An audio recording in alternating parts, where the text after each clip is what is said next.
Today I'm going to be doing something very different, and if you want to see more tutorials where I break down haircuts off of their real hair, then let me know. So today I'm doing Tom Cruise, specifically from Mission Impossible 2. I got a lot of requests for this, so I'm going to show a couple of images and break down his haircut. So the first thing is I want you to pay close attention to this area in through here. He has some hair length in the back. That's why it's able to flip up. If you don't have this hair length in through here in the back, chances are the hair isn't going to be able to have that movement. So it's got to be past your hairline in the back. You have to have some length, probably about an inch and a half or so, and that's going to give you the ability for the hair to flip up. Even through here, you can see it's covering all the corners in through here. These are corners. You need to have this in order to have this type of look. And then, as you can see, it gradually goes up and progresses up, okay? It progresses upwards, going from here all the way into this shape.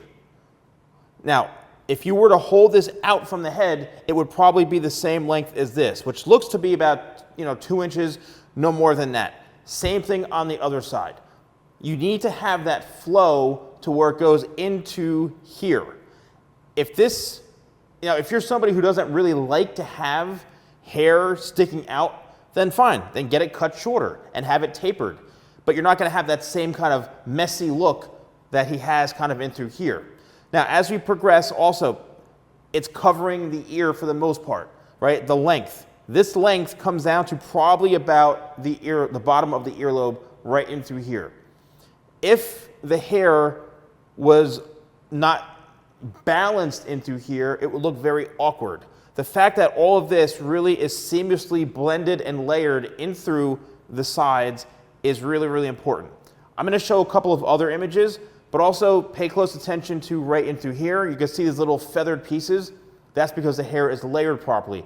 If the hair wasn't layered, then it's not going to be able to flip out and have that feathered type of look. Now in this picture in through here, you could see the hair length in the front. Now don't be fooled by thinking that the hair length is here, because there's an arch. The hair has to be, if you were to pull this all the way down, it would probably come to about right here, the bridge of his nose.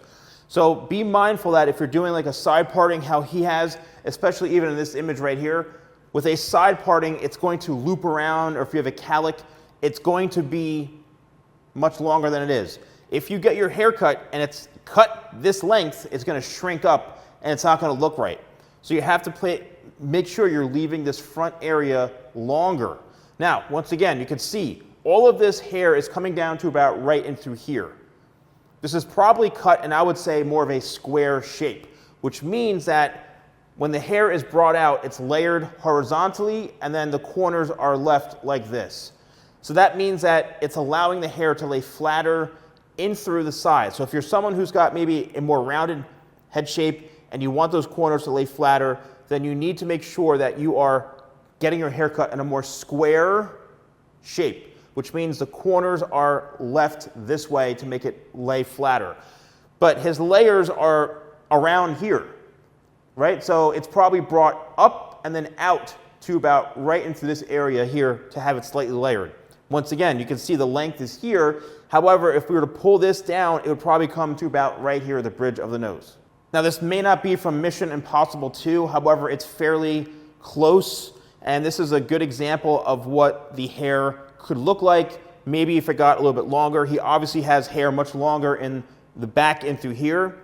So if you're somebody who wants to have this type of hairstyle, you can have that same length that we just talked about in through here, the same length throughout the sides, but you grow the back longer. Totally cool. It just depends on your preference. But this all comes down to about right here, okay, the bridge of the nose.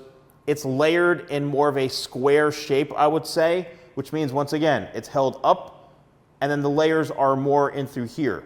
That's what allows it to lay a bit flatter. You can do some texturizing if you want.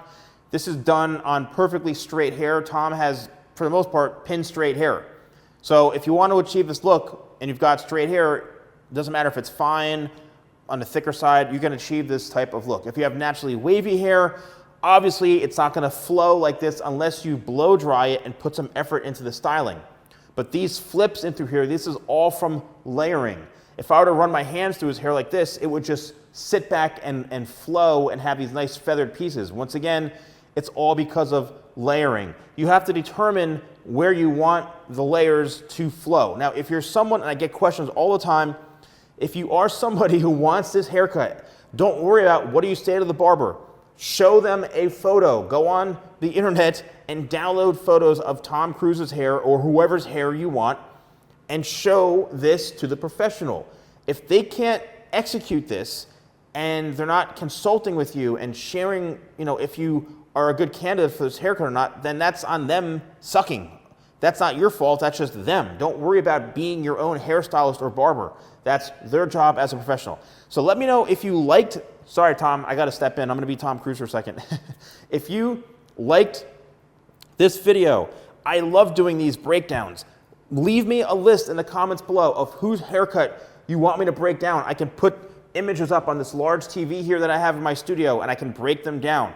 Lastly, if you're looking for products of mine that could help duplicate this type of look, I would say Tidal Wave, my sea salt spray, when the hair is wet, you can blow dry it into place with my blow dryer and you'll achieve a similar type of look.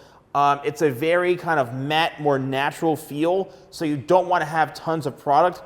My Success Paste would be something really, really good, or my One Clay, my new product One. If you really work it into the hands where you feel absolutely nothing and it's super, super light, this will help tame the hair and give you some light texture as well. And if you want, you can use code YouTube20 at shop.thesalonguy.com. Thanks for watching, and I'll see you soon.